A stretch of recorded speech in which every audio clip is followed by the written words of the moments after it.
How to find your business ID on Meta Business Suite. Hey everyone, in this tutorial I'll show you how you can easily find your Facebook's business ID on Meta Business Suite. It's quite easy, so let's just get into the video.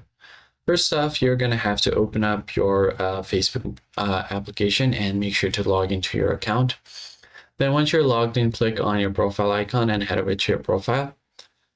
On the left side, you'll see an option to manage your page. Basically, head over to Meta Business Suite over on the left-hand side of your screen. Once here, find the settings icon on the bottom. Click on settings.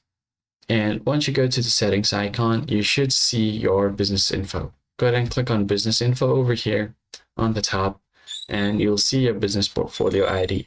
Now this is going to be your ID, and if you click on edit, you should be able to edit your primary Facebook page URL, your business name, and edit your profile picture. And that's how you basically find your business ID on Facebook Meta Business Suite. You could also look at your profile URL. Here it will be your ID over here, and that's basically it. If this tutorial was helpful, be sure to hit the like button down below, subscribe to the channel, and I'll catch you guys in the next one.